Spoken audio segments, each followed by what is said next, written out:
दोस्तों, आज की कहानी है बेटा बहू को टाइफाइड हो गया है, मायके भेज दो।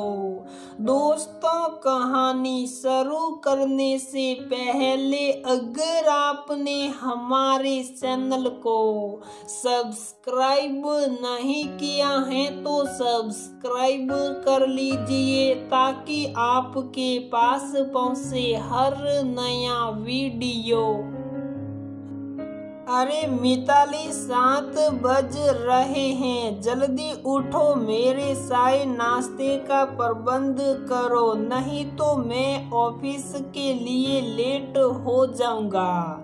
संजय ने अपनी पत्नी से कहा। संजय ने मिताली के सिर पर हाथ रख कर देखा तो उसे बहुत तेज बुखार था। संजय सीधे अपनी माँ के कमरे में गया। माँ, मिताली को बहुत तेज बुखार है, आज मंथ एंड है, मुझे ऑफिस जाना बहुत जरूरी है, नहीं तो मैं छुट्टी ले लेता। आप जल्दी से मेरे लिए चाय नाश्ता बना दीजिए प्लीज। मिताली को नाश्ता खिलाकर दवा देकर मैं ऑफिस निकल जाऊंगा। संजय ने माँ से कहा, बेटा तो ऐसा कर, ऑफिस जाते जाते बहू और गुड़िया को उसके मायके छोड़ दे, वहाँ उसकी देखभाल अच्छे से हो पाएगी। सास नीलिमा जी ने कहा, पर माँ मेरा ऑफिस और मिताली का मायका दोनों उल्टी दिशा में है। नीलिमा जी मन ही मन बड़बड़ाने लगी। आजकल की सोई मोई सी सुकुमार लड़कियां बात बात पर बीमार पड़ जाती हैं। हम तो बीमारी में भी उठ खड़े होते थे। मिताली के ससुराल में मिताली, उसके सास ससुर, उसके पति और 5 वर्षीय बेटी गुड़िया थे। नीलिमा जी के माथे पर बल पड़ गए, लेकिन बहू की तबीयत खराब थी, इसलिए नाश्ता खाना सारे काम उन्हीं करने थे। बहुत दिनों से काम ना करने की वजह से उनसे अब काम नहीं किया जा रहा था। नाश्ता बनाने के बाद उन्होंने घर की सफाई शुरू की। घड़ी की तरफ देखा तो सफाई अधूरी छोड़ लंच बनाने के किचन का रुख किया। आज तो काम करते करते हालत पस्त हो चुकी थी। खाना बनाकर उन्होंने अपना और अपने पति का खाना परोसा। पहले बहू के लिए खाना परोस लो, बहू के कमरे में जाकर देख आओ अब कैसी तबीयत है। नीलिमा जी के पति संतोष जी बोले। नीलिमा जी बहू के कमरे में जाती हैं। बहू उठो, थोड़ा खाना खा लो, तुम तो बहुत किस्मत वाली हो जो तुम्हें तुम्हारी सास खाना परोस कर दे रही है। बहुत सी सास ऐसी होती हैं जो बहू की तबीयत खराब होने पर भी उससे पूरा काम करवाती हैं। हमारी भी तबीयत खराब होती थी पर ऐसे बिस्तर पकड़कर नहीं बैठते थे। बीमारी में भी किसी की सेवा नहीं लेते थे। नीलिमा जी ने एहसान जताते हुए बोला, बुखार के कारण वैसे भी खाने की इच्छा नहीं थी। अब तो सास की बातें सोच मिताली को खाने से मन है उतर गया। शाम को संजय मिताली को हॉस्पिटल ले जाता है। सारी टेस्ट रिपोर्ट आने पर पता चलता है कि मिताली को टाइफाइड हो गया है। नीलिमा जी संजय से कहती हैं, देखो बेटा, बहू 3 दिन से बहुत बुखार में है, 15 दिन और हो जाएंगे उसे ठीक होते होते। या मुझे बहुत परेशानी हो रही है। बहू का अलग खाना बनाना, चाय दूध, उसके कपड़े धोना, बहुत काम बढ़ गया है।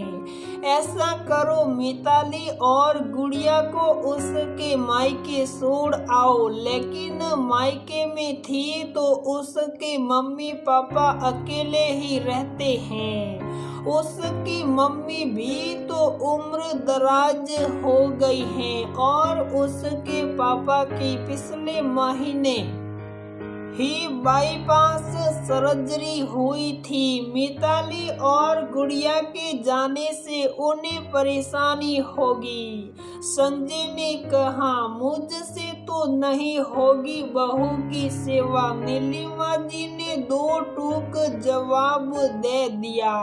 ठीक है माँ, संजय बोला। मिताली अपने शरीर को जैसे तैसे खींचते हुए पानी लेने किचन की तरफ आ रही थी कि उसने नीलिमा जी और संजय की सारी बातें सुन ली थी। वह डाइनिंग टेबल की कुर्सी खींच कर बैठ गई। मेरा मायका क्या सुधार ग्रह है जो आप लोग मुझे बीमारी में वहां भेज देते हैं। सालों से मैं अकेले घर का सारा काम करती आई हूँ। चाय, नाश्ता, लंच, डिनर, घर की साफ सफाई, सबके कपड़े धोना, मैं सबका काम करती हूँ। पर मेरी जरूरत के समय कोई मेरी मदद को तैयार नहीं।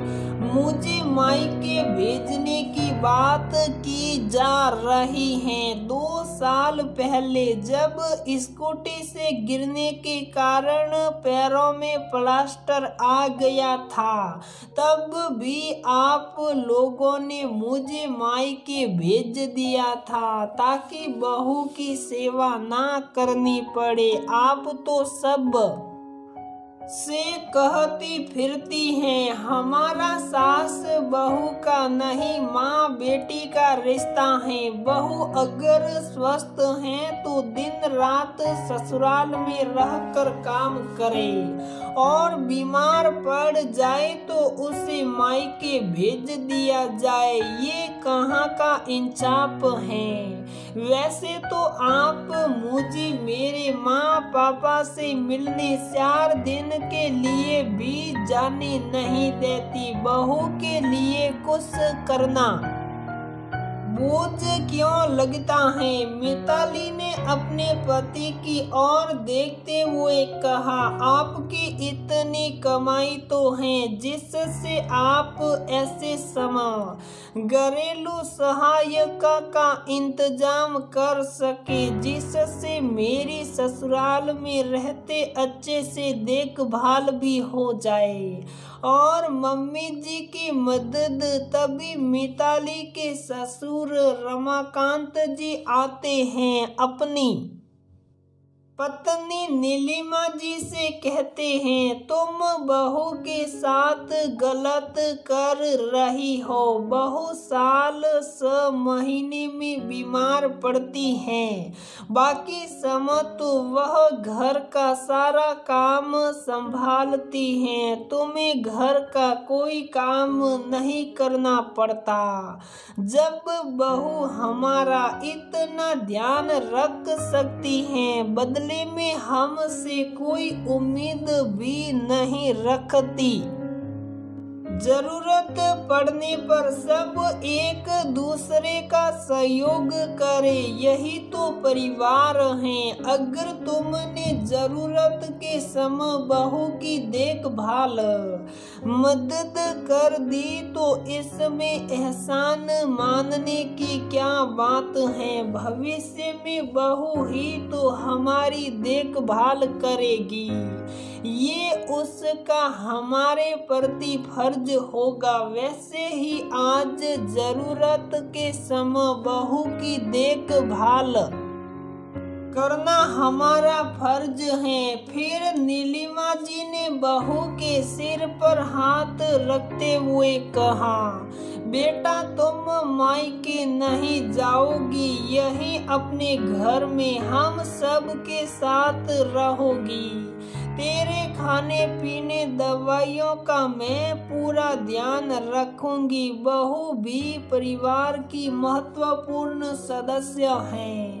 अब मैं बहू के प्रति अपना फर्ज निभाने से नहीं छोड़ूंगी। दोस्तों, जब बहू बिना किसी अपेक्षा के सब कुछ संभालती है, परिवार के हर सदस्य का बखूबी ध्यान रखती है।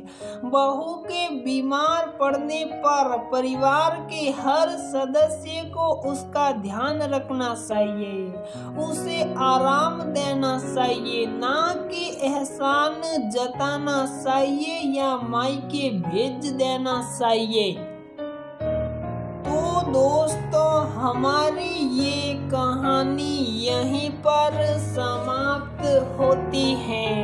अगर आपको हमारी ये कहानी पसंद आती है तो प्लीज वीडियो को लाइक करें, शेयर करें और हमारे चैनल को सब्सक्राइब जरूर करें।